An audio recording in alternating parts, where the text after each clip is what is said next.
Preguntarte cuáles fueron las primeras acciones que ustedes como familia, a partir del secuestro de Pablo, empiezan a encarar jurídicamente.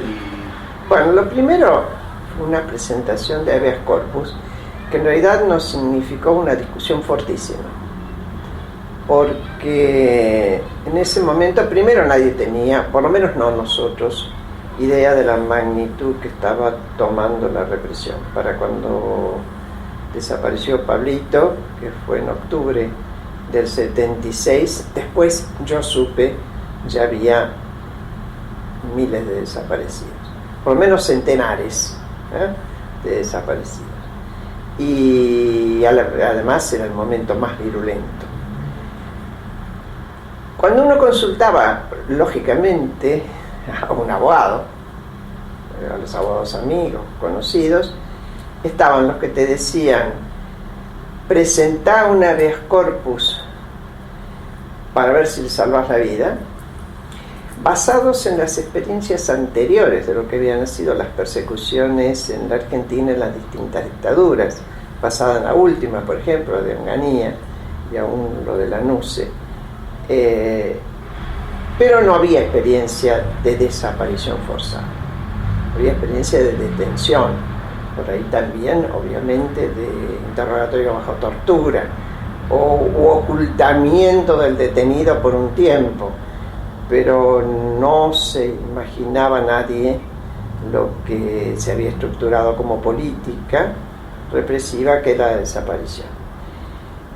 Y bueno, así como había quienes decían presenten un habeas corpus, había quienes decían: si ustedes presentan un habeas corpus, lo van a señalar como un militante de izquierda, con lo cual van a agravar la situación.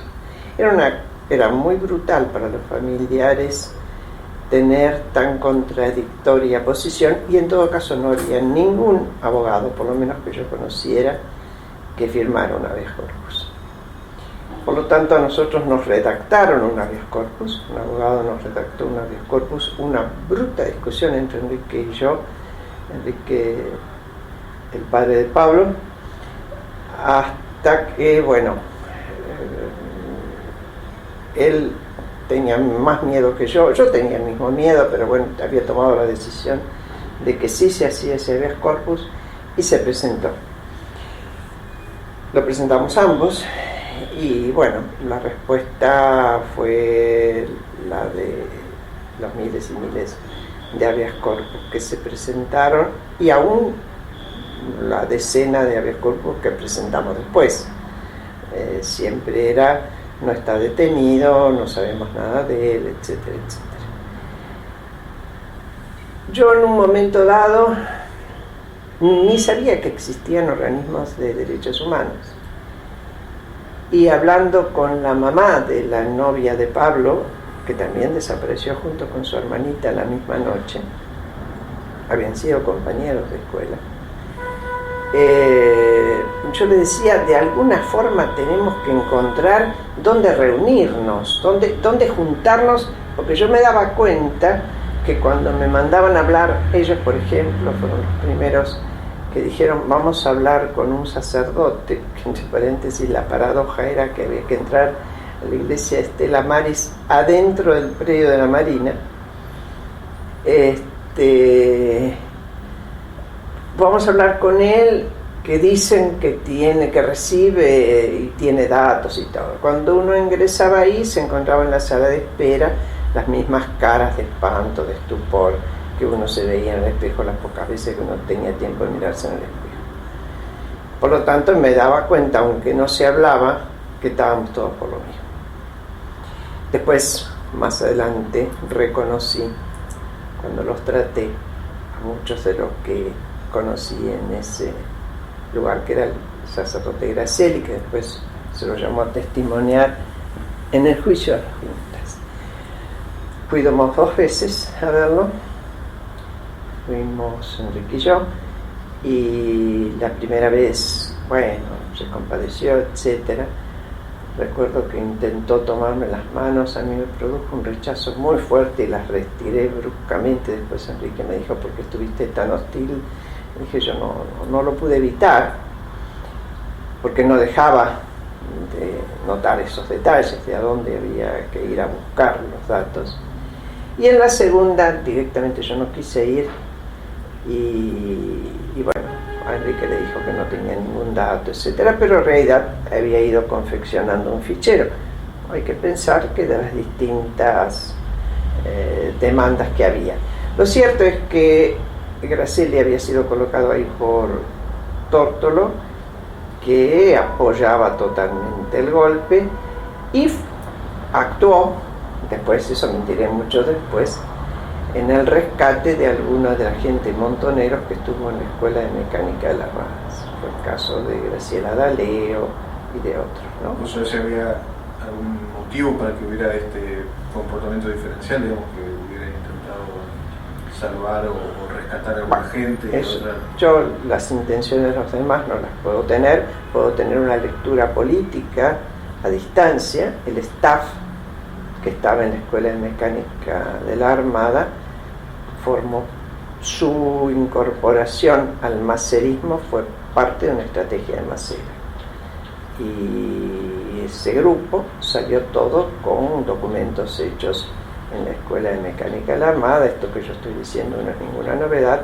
No, te preguntaba específicamente quizás el comportamiento del sacerdote. Seguramente que por decisiones de la Iglesia, de acuerdo a relaciones o lo que fuera, o a ese diseño de política que no solo tuvo Macera, sino que también tuvieron otros, y que hicieron que mantuvieran con vida a determinado grupo de montoneros, intentando tomar desde ese lugar del peronismo la base para una estructura política futura.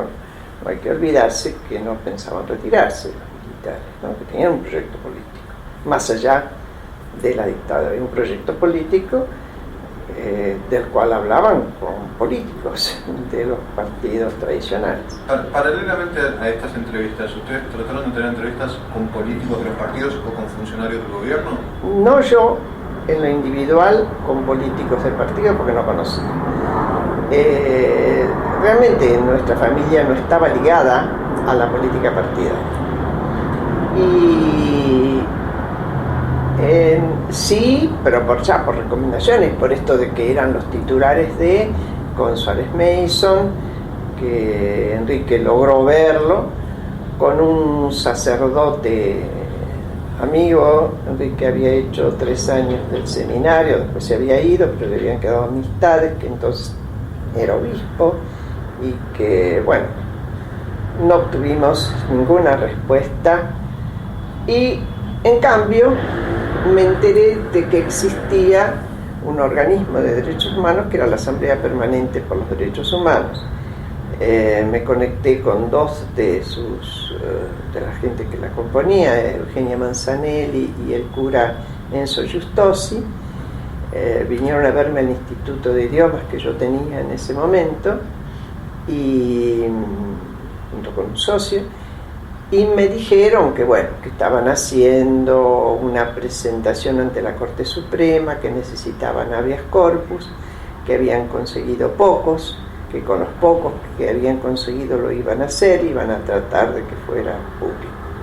Yo le dije que les iba a llevar copia del de Pablo, y así conocí la sede primitiva de lo que era la Asamblea Permanente por los Derechos Humanos, que era un monoambiente en la calle Paraguay, en un 8º piso, un lugar chico con una kitchenette, que después las paradojas de nuestro mundo son notables. Muchos años después, ya siendo yo miembro de la CONADEP, de la Comisión de Desaparición Forzada de Personas, tuve que entrevistar en España a una muchacha, Silvia Larraburu, que había estado en la Escuela de Mecánica de la Armada y había salido liberada, era hija de un brigadier, y me contó: vos sabés que ese departamento fue mi papá quien se lo vendió a la Asamblea Permanente, ese era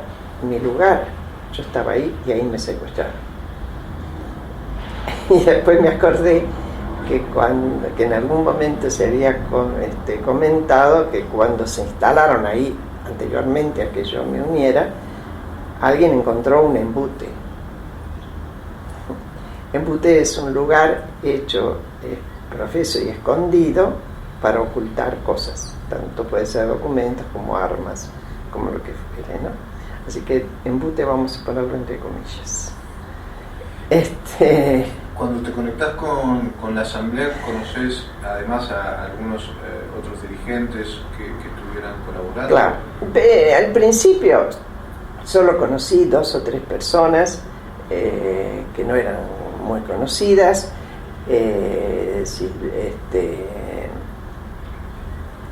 Bella Frisman y alguna otra gente más, Jaime Schmirgel y esto, porque realmente al principio tenía mucha desconfianza y no hacían mal.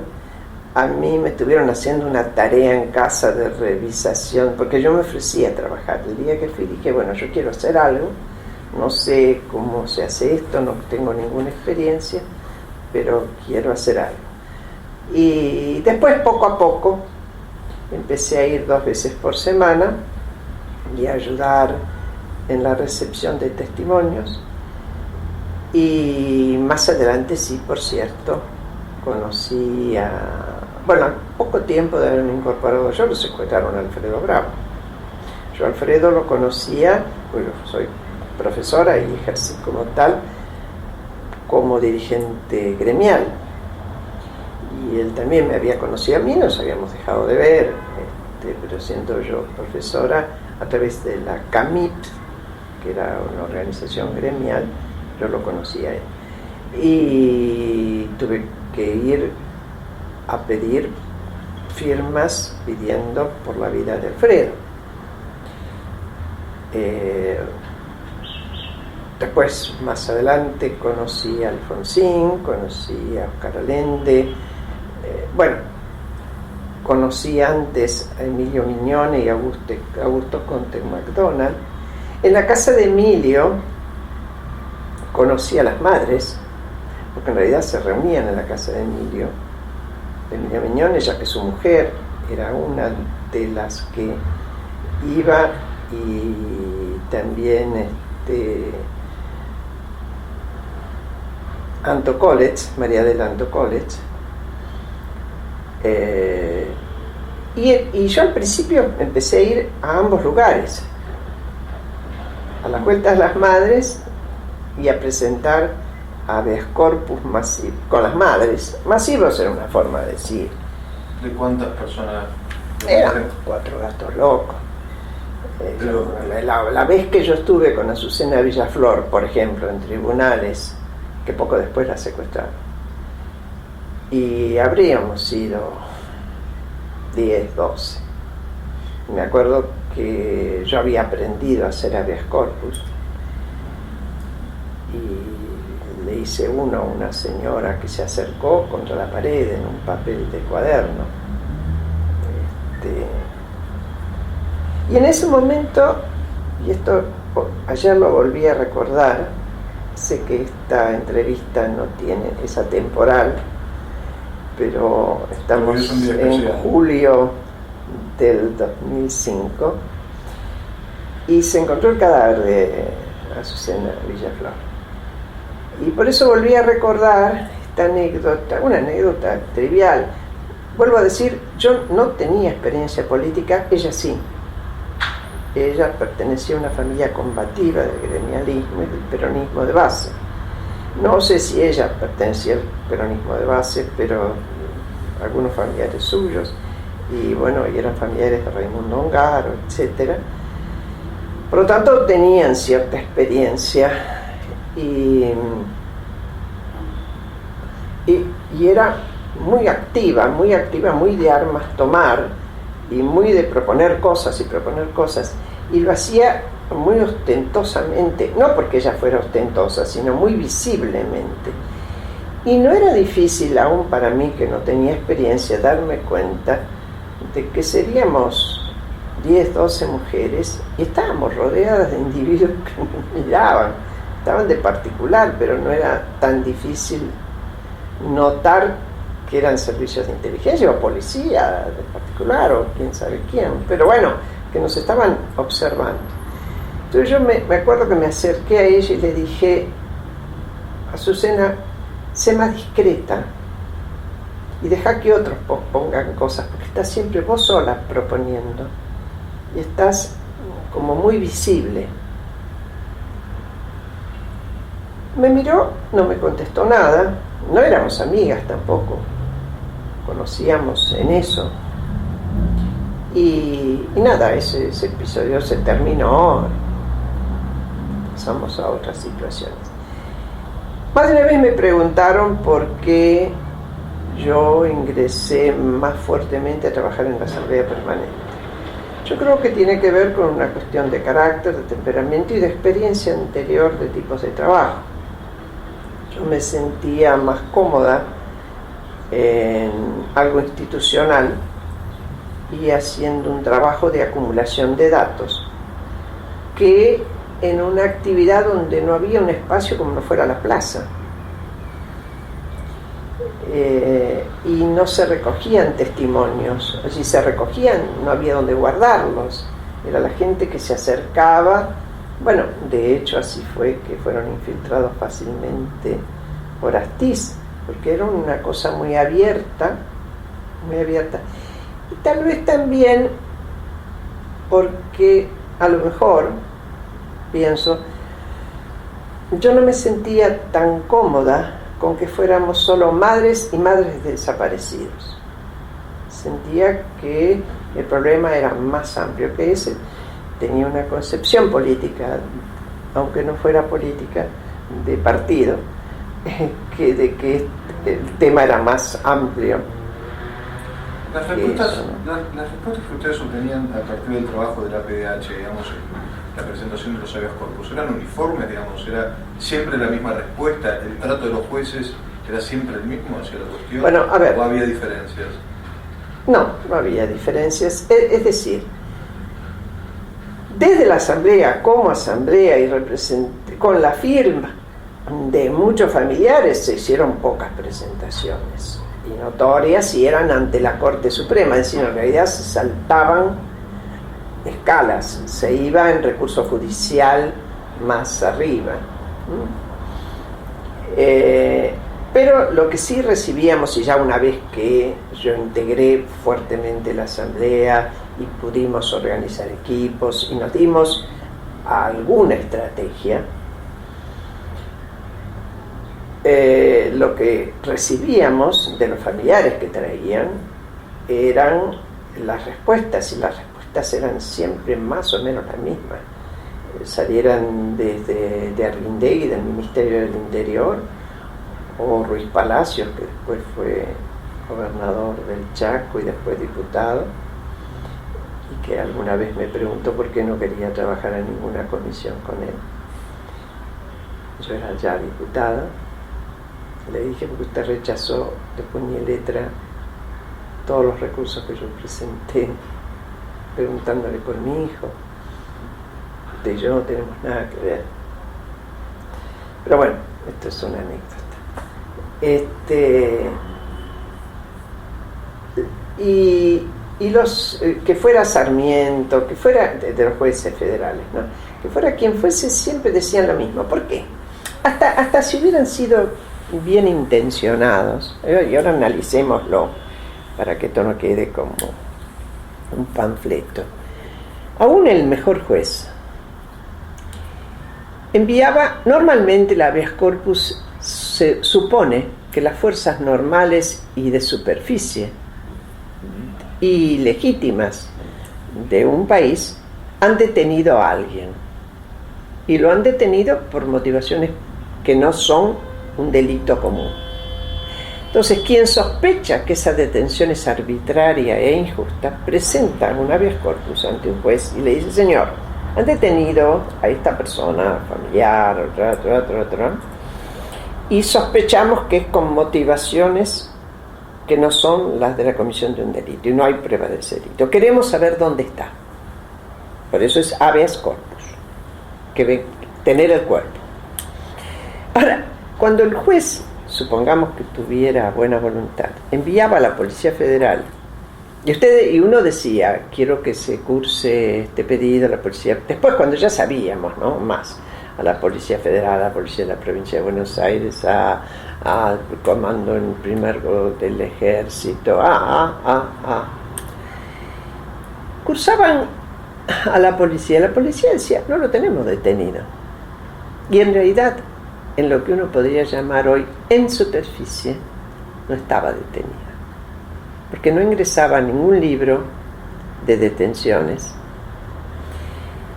porque si iba a un cuartel o al primer cuerpo, obviamente esa era la intención, la clandestinidad era la intencionalidad de que nadie accediera para liberar a la persona detenida antes de ser interrogada, porque el sistema de concepción era lo que ellos llamaban el interrogatorio del minuto, y lo que los americanos en Vietnam y los franceses en Argelia llamaban la primera media hora.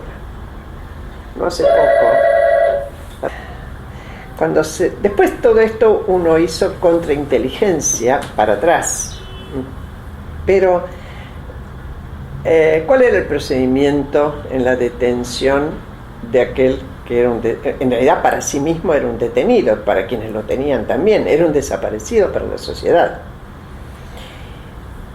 Es porque las Fuerzas Armadas partían de la base de que las organizaciones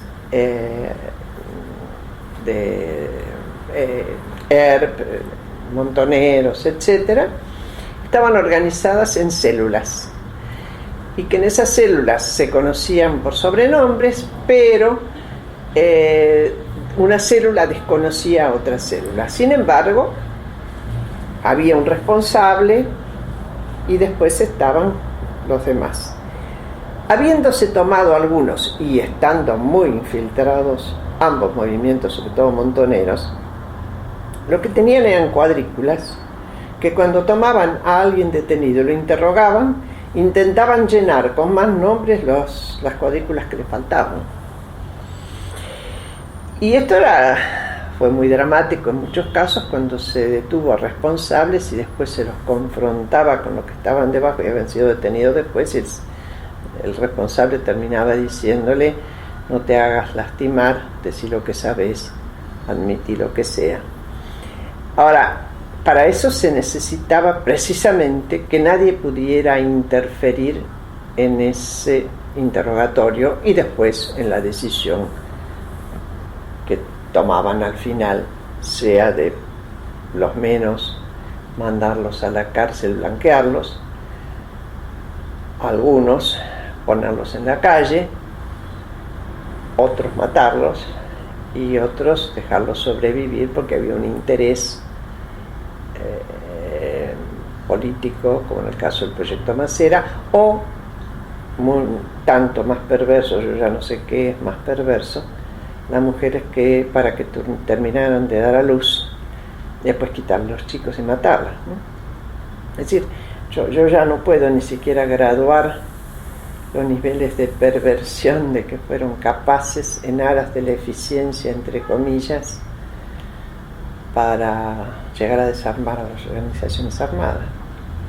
¿Cuál es digamos, porque esto venía a cuento del tema de los habeas corpus, ¿no? Cuando decía, bueno, los jueces necesariamente iban a contestar lo que contestaban porque las Fuerzas Armadas elegían este procedimiento. Ahora, aunque hubieran sido buenos jueces, aún siendo bien intencionados. Ahora, ustedes en este momento, no estamos hablando durante el año 77, mediados a fines del 77, ¿cuánto sabían de la escala real de la represión en ese momento? Digamos, tanto en cuanto a la amplitud de los objetivos, ¿no? Digo, hablábamos del secuestro de Alfredo Bravo, es decir, que iba mucho más allá de las organizaciones armadas. Después va a venir el de Pérez Esquivel, digamos, hay muchos más. ¿Y cuánto sabían de la estructura de la represión en cuanto a la existencia de centros clandestinos de detención, de la duración de las detenciones? En el 77 poco. ¿Cuál era la imagen que vos crees que tenían en aquel momento de lo que estaba pasando? La imagen era de algo que avanzaba, que se extendía, que no tenía, por lo menos para mí, parámetros a los cuales ajustarse, y por eso era más terrorífica. Porque no es lo mismo cuando vos decís vamos a secuestrar a todos los sindicalistas, o todos los políticos, o todos los... Porque en todo caso, bueno, el sindicalista, el político, asume eso y se va, sí, o hace lo que sea. O a todos los que están en la lucha armada. Había muchísimos que no estaban en la lucha armada, de hecho no estaban clandestinados, y se los sacaba de la cama, como es el caso de Pablo, que tenía 17 años, o de la hermanita, o de todos los demás, que no tenían ni una gomera. O el de Alfredo Bravo, por formar parte de la asamblea y de un sector un poco más a la izquierda dentro del gremio docente, pero que tampoco eran combativos. O el de Pérez Esquivel. No podían decir legítimamente que esa gente ponía en peligro a la dictadura con un accionar directo. Primero yo quiero agregar algo con respecto a los jueces. Así como dije el supuesto de que hubiera jueces que quisieran hacer las cosas y no sabían, había jueces que sabían y que interrogaron en los lugares donde estaban secuestrados, el caso de Sarmiento. ¿Cómo fue que supieron eso? Después, siempre después, porque sobrevivió alguien que dijo, este señor estaba ahí. Lo que apostaron los militares fue a que en realidad todo este horror iba a quedar olvidado porque ellos se iban a prolongar en la política y que más tarde o más temprano en la Argentina estas cosas terminan olvidándose. Creo que tal vez lo que más debe haberles sorprendido para lo que es la historia de la represión en la Argentina es que esta vez, en el 76, muchos, yo diría casi mayoría de las personas secuestradas pertenecían a una clase media que tenía la capacidad de reacción que por ahí no han tenido otros sectores sociales. No solo capacidad en esto de hacer un habeas corpus y demás, sino de contactar el exterior.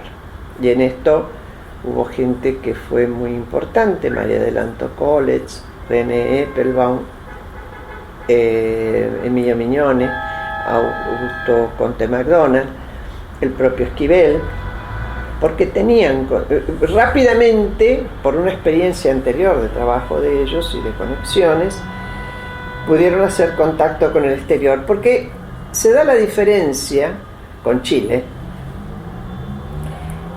La dictadura en Chile tocó al gobierno popular. El gobierno popular estaba compuesto por partidos ideológicos, partidos que tenían sus conexiones y hasta sus inspiraciones con Europa. En la Argentina, el ERP era una derivación, hasta si quiere, mal vista del Partido Comunista, que era el más ideológico en todos casos esos movimientos, y Montoneros era una parte del peronismo. Partidos populistas, nacionalistas, de creación argentina. Por lo tanto, más bien, en cuanto se hablaba de peronismo afuera, se decía fascismo, sin distinguir demasiado qué era qué. Y entonces, en los organismos internacionales fue difícil instalar el tema.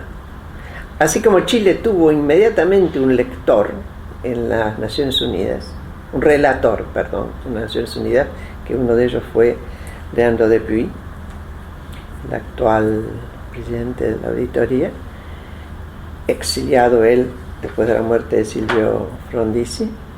La Argentina nunca logró tenerlo, porque los países del este no apoyaban.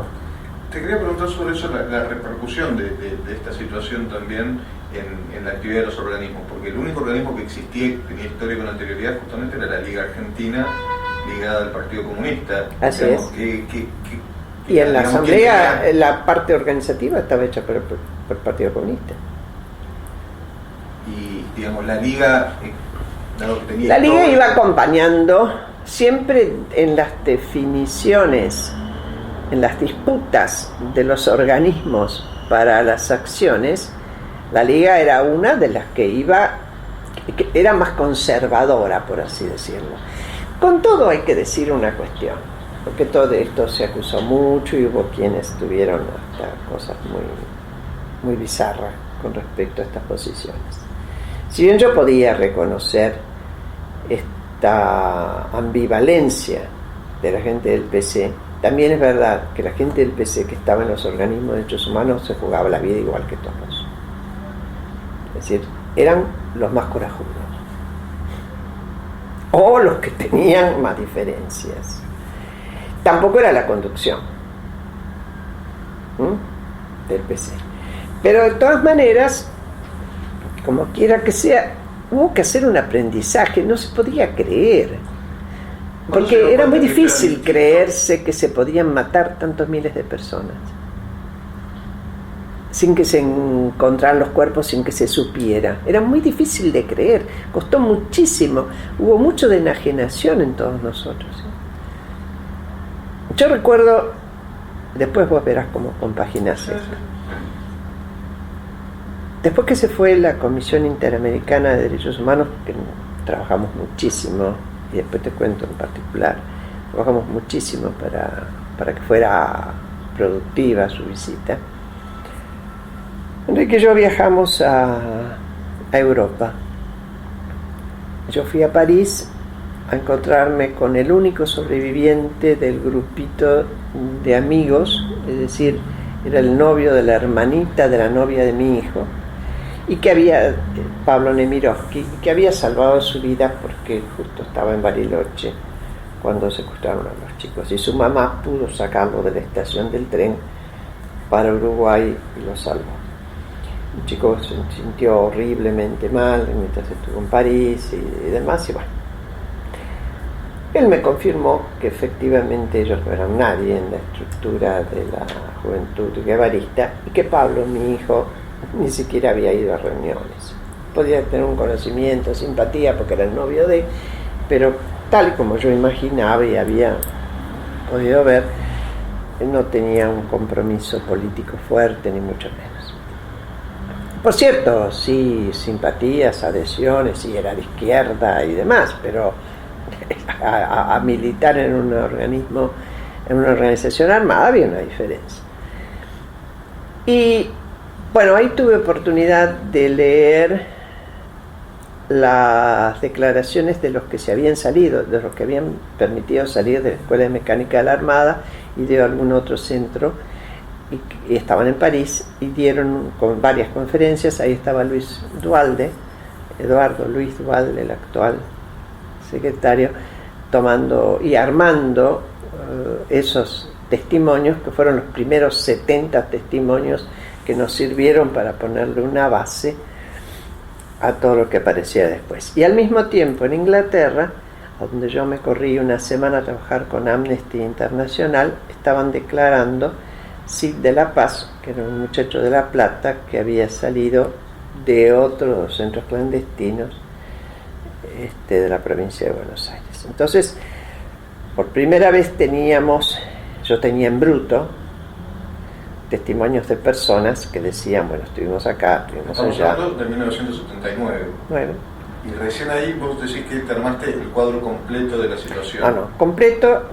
O, digamos, más o menos... agarrándome de algo, poniéndole anclaje a cosas. Lo que sospechábamos de la ESMA se ancló. Los que sospechábamos de otro lugar, ancló. Pero además ancló, y eso fue lo más terrible, que los habían matado, que el que no se había salvado de una u otra manera así, estaba muerto. No es que estaba desaparecido en algún lugar, no es que había 5.000 en el sur o 3.000 en el Chaco o no sé qué, cosa que yo ya no creía más, porque sabía muy bien que en la Argentina es imposible sostener una estructura sin que se supiera. Y me encontré con el nombre de hijos de compañeros míos, no con el de mi hijo, de quienes decían esos que daban testimonio fueron trasladados. La palabra trasladada era utilizada para no decir fueron asesinados, para no contrarrestar y no contradecir la consigna los queremos con vida, que era válida. Bueno, cuando yo volví a Buenos Aires, volví horriblemente mal, porque no sabía qué hacer con esa información que tenía, y que tenían algún otro, pero que no lo habían dado a conocer. Pedí hablar con Enzo Giustosi, el sacerdote con quien Pablo llamé, y le dije: mira, Enzo, yo tengo esta información acá. Dice: no puede ser, Graciela. Teniendo toda la evidencia, no lo podía, decía, no pueden haber matado toda esa cantidad de gente. Y yo le decía: escúchame, vos, italiano, ¿por qué me decís que no pueden? Los alemanes no pudieron. ¿Cómo me decís que no pueden? Los turcos no pudieron. ¿Cómo me decís que no? ¿Por qué? Porque somos argentinos y humanos. El italiano se sintió para el diablo, pobre. Yo también. Y decidimos que mejor era que los padres supieran la verdad. Yo me puse, dije, si yo me pongo en el lugar de otro, y yo quiero saber la verdad, no quiero que me oculten la verdad. No fui la más popular de las personas por un tiempo. Me imagino. ¿Cómo fue que lo comunicaste? Y yo llamé a cada uno de los amigos más íntimos y le dije: mira, esto es así. De los que trabajaban conmigo, porque yo no me podía hacer cargo de otros nombres, pero ellos me conocían, sabían, y en todo caso podíamos llorar juntos. Volviendo hacia atrás, vemos en esta primera etapa, si querés, anterior a la visita de la Comisión Interamericana, por poner un hito. ¿Cuál era el comportamiento, digamos, una vez que se había empezado a construir la solidaridad externa, de las embajadas, digamos? ¿Cuál fue el rol de las embajadas? Dependía. Hubo embajadas como la canadiense, por ejemplo, que hasta llegó a cambiar una ley para poder admitir a los presos a los cuales le dieran opción. En ese momento había un embajador, hubo 2 embajadores excelentes. Y uno de ellos, por ejemplo, hasta prestó el auto para proteger a una persona. La embajada de Francia presionaba, interrogaba, entraba a las cárceles, presionó mucho para que la Cruz Roja pudiera entrar en las cárceles, porque esto era otro tema. En Argentina no eran solamente los desaparecidos, llegó a haber 9.000 presos políticos.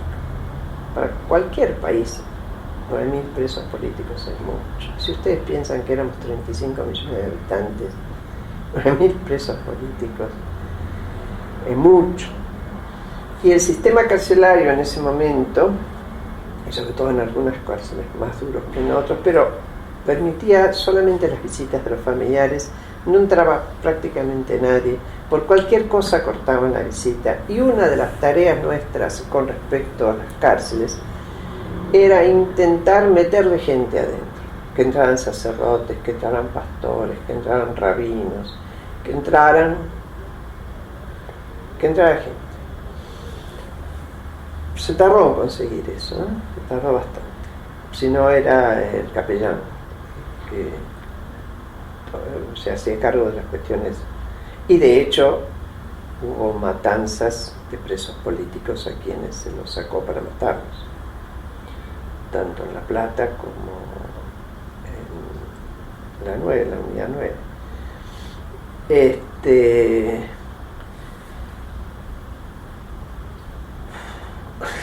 ¿Cuál era la pregunta? No, estábamos hablando en realidad, todo esto vos lo trajiste por el tema de las cárceles, surgió por la presión de las embajadas. Sí, las embajadas en ese caso actuaban tratando de ayudar en la medida que los propios países le permitían, autorizaban y demás. Yo te diría, y ojalá no sea injusta, que quienes mejor se comportaron a mi criterio fueron justamente la de Francia y Canadá, por lo que yo pude ver. La embajada norteamericana en relación a lo que después se iba a derivar en la visita de la Comisión Interamericana. Bueno, la embajada norteamericana en el primer momento, Kissinger dio órdenes al embajador, saludo a uno, saludo a dos, apoyen todo. Fue después recién con la gestión Carter cuando se empezó a modificar todo, y vino Patricia Derian y hubo aquí otra gente que empezaron a enviar los informes y demás. Pero al principio la embajada norteamericana fue parte, la embajada no sé, pero que fue parte del golpe, de dejar hacer el golpe, porque convenía a lo que significaba instalar las fronteras ideológicas, y las fronteras ideológicas no las iba a venir a cuidar Estados Unidos directamente. Cada ejército iba a ser el custodio de la frontera ideológica de cada país. ¿Cuándo recordás que empezaron a ser solicitadas por el tema de los desaparecidos y de los saberes corpus? ¿Cuándo ustedes logran algún espacio en los medios de comunicación para solicitar? Pagos, Pagos, sí. Yo creo que la más importante y grande fue esta de la prensa, que fue en el 77, y después hubo otra también, el diario La Prensa, curiosamente. Y después ya hubo más solicitadas a partir del 70, bueno, en el 79 hubo también, y después del 80, ¿no? Y en esta primera época, ¿vos recordás que hubiera sido progresiva la incorporación de firmas de apoyo, digamos, de personalidades? ¿Cómo era esto? Costaba mucho. Yo me acuerdo cuando fuimos a buscar firmas por Alfredo Bravo, que a mí me tocó acompañarla, a Marta Bravo, su mujer, a dos. Me tocó ir a verlo a Frondizi y me tocó ir a verlo a Manrique con ella. Era un horror. Alguna gente firmó, creo que Balbín firmó, y eso fue bastante decisivo. Y fue decisivo que se salvara a Alfredo, que había una reunión de Videla con el presidente de Estados Unidos, y llegó por un lado una demanda de la Organización Docente Internacional, y por el otro lado el hecho de que había una solicitada que se iba a presentar con 40 firmas que tenían un cierto peso, y eso le llegó delante de ellos, y el presidente le preguntó por ese tema. Me parece que eso fue lo que le salvó la vida. Bravo no estaba blanqueado, como se decía. No estaba ni blanqueado. Bravo estuvo 13 días, después sí, estuvo 13 días desaparecido y torturado. Lo blanquearon en ese momento y estuvo 6 meses detenido en la unidad 9, y después creo que otros 6 meses con detención domiciliaria. Y cuando terminó eso se incorporó de nuevo a la asamblea. Tanto figuras bastante poco polémicas o bastante difíciles de discutir, como Alfredo Bravo, como Pérez Esquivel posteriormente, era difícil conseguir adhesiones para... Es que, a ver, yo no quiero ser injusta ni meter a todo el mundo en la misma bolsa, pero es imposible que ese golpe se hubiera dado de no haber habido una condescendiente mirada desde determinadas estructuras partidarias y sindicales.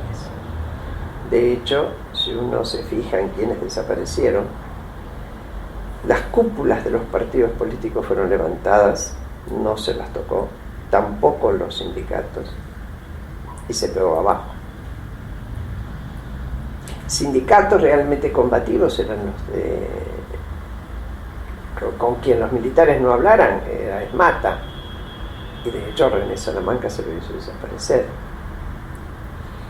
Y lo de Smith nunca tuve muy claro por qué fue. Esa fue la pelea interna.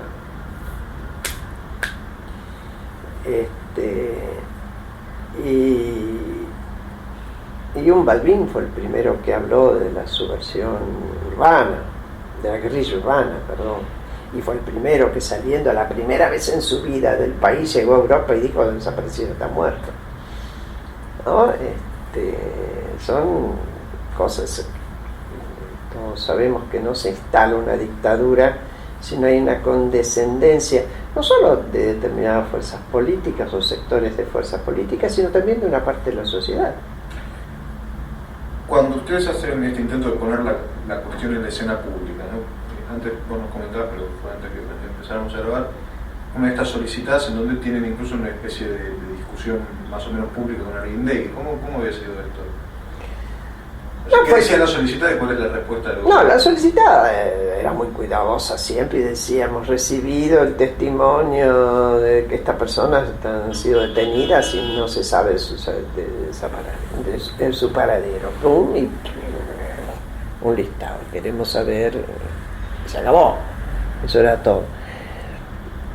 Después sale cuestionando algunos nombres.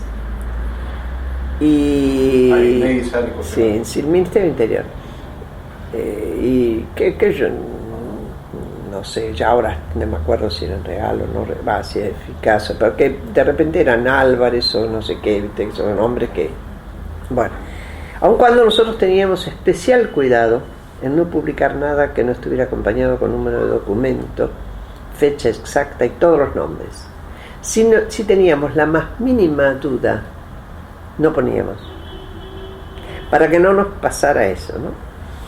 Y lo que sí pudimos hacer fue decir: bueno, ahora, poco después, acá tenemos 500 nombres más, que a raíz de esta solicitada nos llegaron las denuncias.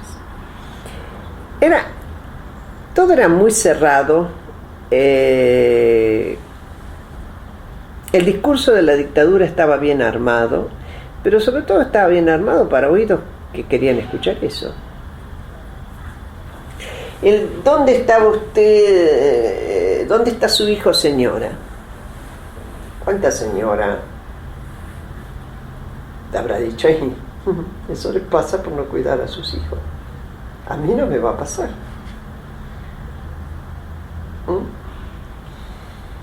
Y bueno, es una sociedad que es así. Esta sociedad produce nuestros militares, nuestros policías, nuestros políticos, nuestros sacerdotes, nuestros médicos. Producimos todo esto. No eran marcianos. ¿Cómo recordás el proceso que va a terminar en la visita de la Comisión Interamericana? ¿Qué expectativas ponían sobre el mismo derecho? Ahí empezamos. Quien trajo esto con fuerza, los dos que trajeron fueron Emilia Mignone y Augusto, porque Emilia Mignone había trabajado en la OEA y tenía gente de su relación con quien hablaba y demás. Entonces lo primero que hicimos fue conseguir formularios de lo que la OEA presentaba cuando iba a inspecciones in situ. Y habíamos empezado a pedir, claro que ya había pasado Patricia Derian y todo esto, había cambiado la política, eran otros momentos en Estados Unidos. Y también en Francia ayudaban, porque en Francia antes la comisión Simone Veil y demás trabajaban, Raúl Aragón, la gente que estaba exiliada en Francia, es decir, se presionaba por distintos lugares.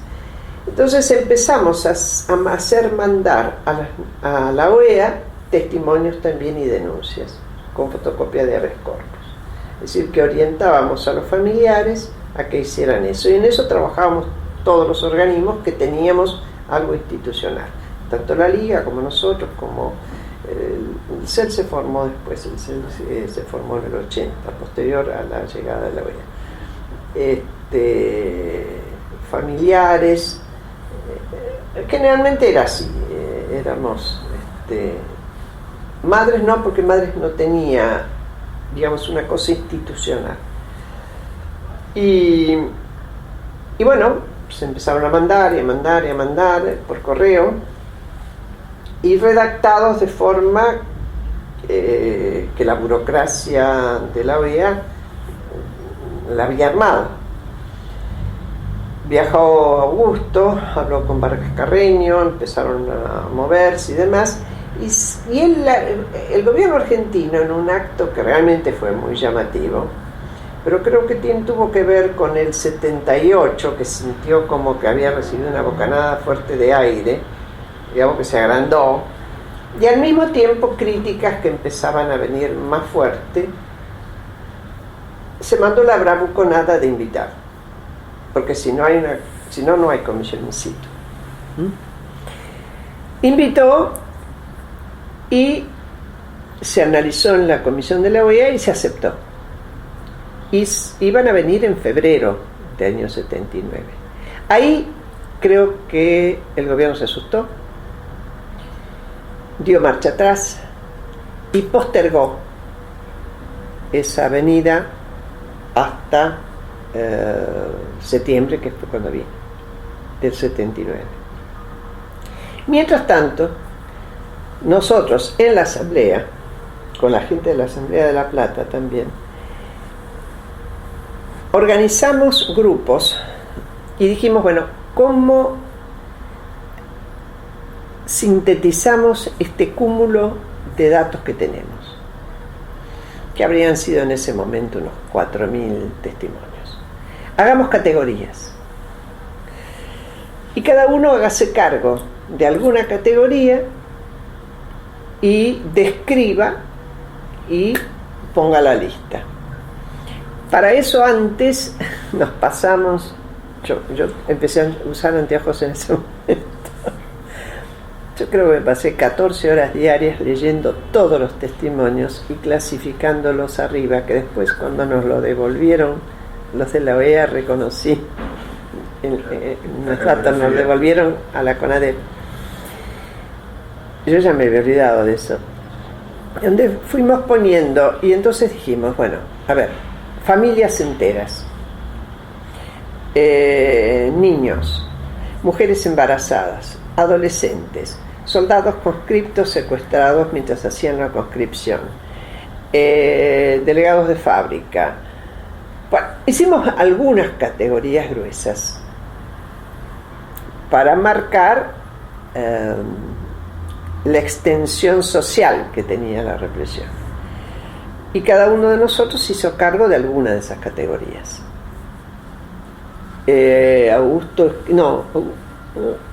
Mignone, con alguien más, escribió la parte jurídica, es decir, todo el tema de los habeas corpus y todo demás.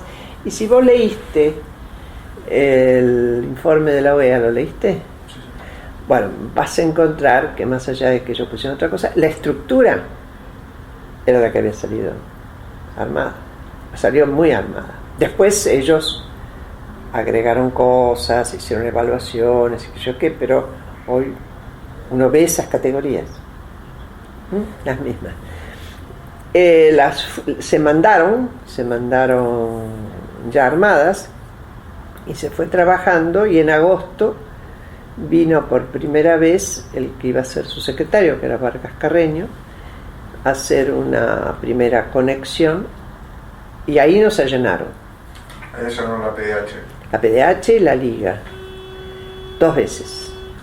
Por suerte nosotros teníamos fotocopiado y sacado todo del lugar, fichas, testimonios, todo, y lo que se llevaron, de todas maneras lo teníamos explicado. Por cierto, armamos un escándalo de novela, nos opusimos.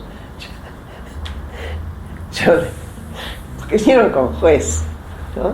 Y un secretario de juzgado, que estaban tan asustados como nosotros, me parece. Entonces yo dije, bueno, está bien, ustedes se van a llevar esto, pero yo quiero un inventario de todo lo que se llevan. Eran pilas así de papeles. Mis compañeros me miraban como si yo me hubiera vuelto loca, y yo creía que estaba loca también, no estaba muy segura de estar cuerda, pero me parecía que había que fastidiar todo lo que se pudiera. El tipo también me miró como si yo estuviera loca y me dijo, señora, carguen todo, no, porque ustedes se llevan, y ¿quién me garantiza que nos van a devolver? Porque esto va a jugar. ¿Con qué argumentos los allanaban, digamos, de la denuncia judicial que supuestamente motivaba eso, que era por actividades subversivas? No, si no se hubieran metido preso. Era para ver qué había pasado. En realidad era intimidatorio, y ya cuando ya no podían dar marcha atrás. El susto nuestro grande, es que la gente tuviera miedo de ir a testimoniar. Porque la gente circulaba por los organismos 2 veces por semana. Unos unas veces, otros otras, unos muchos, otros a veces. Había un circuito. Entonces, una de las cosas que entrenábamos a todo el mundo, primero era darles coraje para que fueran. Hay que ir. Después, cuando estemos en las colas, no dejarse provocar. Si alguien provoca, no contestar. Si sigue provocando, aislarlo, sacarlo de la fila, porque puede parecer uno nuestro, pero no es. Bueno, qué sé yo, todas esas cosas. Pero en realidad el día que se abrió la oficina y se instalaron los señores de la OEA a recibir los testimonios, nuestro susto era que no hubiera nadie, o muy poca gente. En lugar de eso hubo muchísima gente, por suerte. Y cada uno de los que trabajábamos con algún grupo acompañamos. Por ejemplo, a mí me tocó hacer el informe de adolescentes, por razones obvias. Y lo obvio es que mi hijo no era adolescente. Y yo acompañé a los padres que habían hecho la denuncia, que habían dado esos testimonios, ¿no? Y así otros, y a gusto a los conscriptos, y cada uno, bueno, lo que había hecho.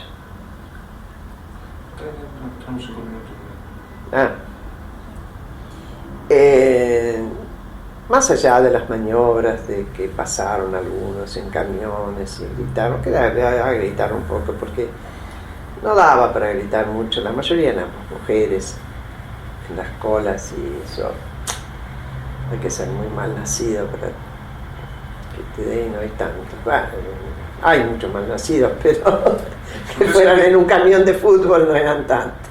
¿Ustedes sintieron que se abría la perspectiva de algún cambio a partir de la visita de la Comisión Interamericana? Digamos, que sí, yo creo que hubo un clic, porque además después todo el tiempo fue trabajar para que el informe en la próxima asamblea, que fue en febrero del 80, yo estuve en Washington, el informe fuera duro, y Tom Farrer leyó un informe muy duro, donde, bueno, ustedes lo han leído, donde dicen, está claro que son las Fuerzas Armadas quienes, eso sí ocurrió. Y ahora, si vos me preguntás, que a lo mejor tenés ganas de preguntar, bueno, había algo de satisfacción. Jamás en ese tema pudo haber satisfacción. Porque si bien es cierto que desde el punto de vista político se había avanzado, también es verdad que no hemos conseguido una vida. Y que después siguieron secuestrando. Mucho menos, pero siguieron. Es decir, son siempre esas derrotas muy amargas, esas victorias muy amargas.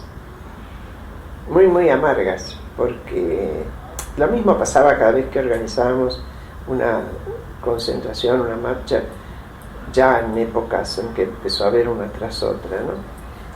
Cuando pasamos de 1000, dijimos, ¡wow!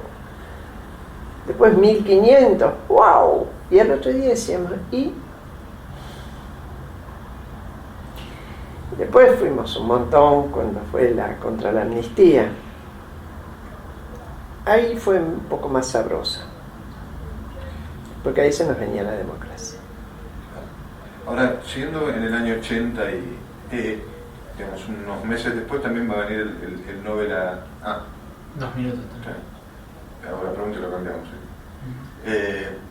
Viene el premio Nobel a Pérez Esquivel. ¿Eso reforzó la actividad de los organismos de derechos humanos y la incidencia sobre el gobierno, sobre la posibilidad de obtener algo de información? Acá cortás.